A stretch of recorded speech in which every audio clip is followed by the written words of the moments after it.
been great. Yeah, I got in yesterday, and in football, my family and I we've learned to roll with punches, and once we're on our next step, there's no looking back. We're very excited to be here. We've seen a lot on social media, know what the team atmosphere is here, having played for Kent Austin before, and it's a football town, and we're excited about it. John, how much is your familiarity with Kent factor in your decision? Oh, tremendously. It just when we first came into the league, got to play under him and his regime, and just from all standpoints, it is a perfect fit for my family and I, and got to win a Grey Cup championship under him before, and looking forward to making another run at it. Is the shock of what happened in Saskatchewan over? Oh, yeah. I mean, it's still, I guess, disappointment. We were there. We're living there.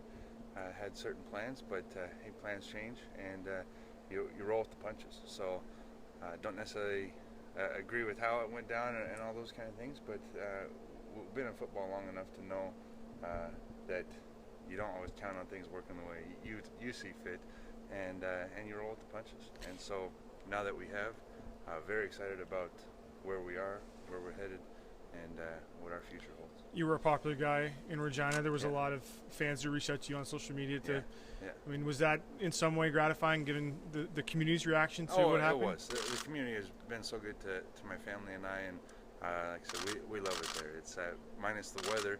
It has been our home for a number of years, and so many people have made such a difference in our family's life, and we want to thank them, just from our core to just what they have meant to us. And again, we'll always be part of that community, but I'm looking forward to, hey, now we get an opportunity to play here. The fans here have also reached out, and very much looking forward to building that relationship, getting involved in the community, and wherever we go, that is such a big part of my wife and I's what we believe in is, hey, the community's given to us, and what we can do to give back to the community, and we're looking forward to it. You talk about what you saw on social media, not just from the fans, but also from some of your new teammates. Yeah. I know Simone Lawrence was one of the first to reach out to you.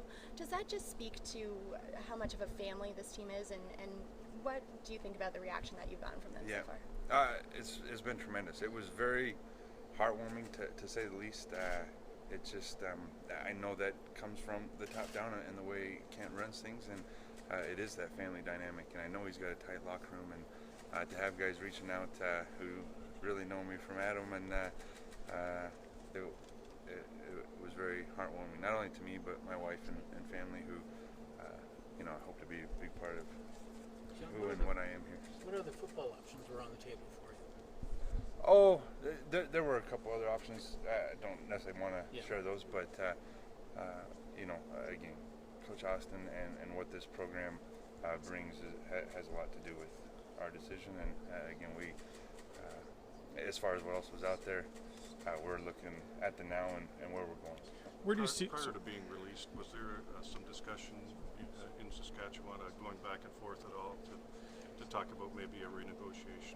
There wasn't. There was more or less of take it or leave it at this, and that's how it was presented to us. And that's okay. We had certain arrangements, and we understand again the business side of things, and had to accept what they had told us, and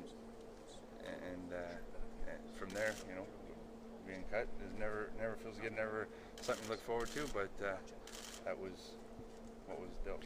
It's a team kind of in a different position, a different place than this one is, really. I mean, this one is in a kind of heading in the right direction, and the other one is still trying to get that's true. out. Once you get past the the emotion of it, and that's more of it. It was more just a team to us. It was this is where we kind of had been for a number of years. But once you get past that emotion, as far as football and looking at exactly where you're headed, those kind of things, this is a great place. How do you see yourself fitting in here football-wise?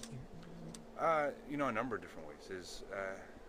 a certain maturity I believe that I bring to this game. You know, I've been around a while, have certain attributes, and hope to just help lead, hope to learn, and do what I can to add to this team's already strong strengths, and bring it to that next level. You know, they've been 2 of the 3 last Grey Cups, and I hope that you know, me and whoever else is part of this team can just make it that much more of a reality. Do you see yourself as sort of a complete defensive player? Do you see yourself primarily as a pass rusher?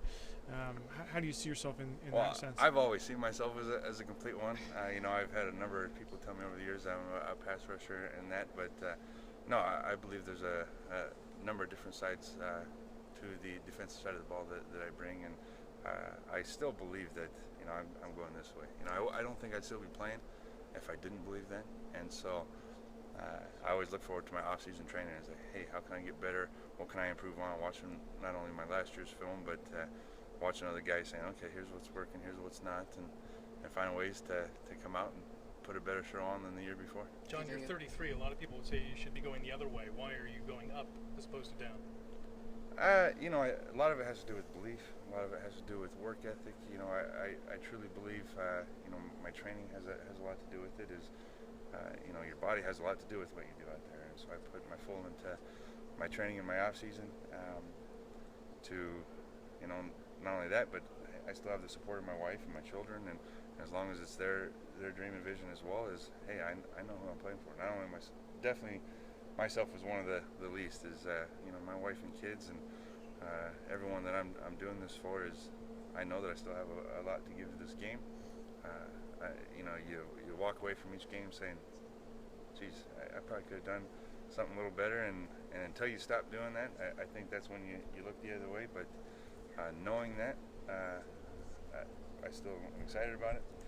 I'm very looking forward to what's going to be done. The O tends to drop off the ends a little bit. I gather you've studied this defense a little bit. O tends to at times drop the ends off, or drop linemen off, and it can be anybody. Yeah. Are you feeling up to that? We got some good hands. And we'll be ready. I'd love to catch one running in the end zone. So. Well, it's happening. Yeah. You talk about your off-season training. Does that change at all now that you know where you're coming next year and you know a bit of this team, and I guess you've worked with Austin before? Right. Well, as far as the uncertainties of an off-season, is I always prepare the same way. In fact, more intensely than I think the year before, is because you're always finding ways.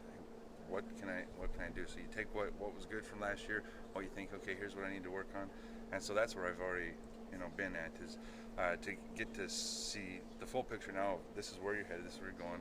Now I get to work with the coaches and the players and find out, hey, little odds and ends of the specifics of the position and that. But as far as my off-season training, it's been full go, and now I know where to put that energy toward, is who it's going to be with.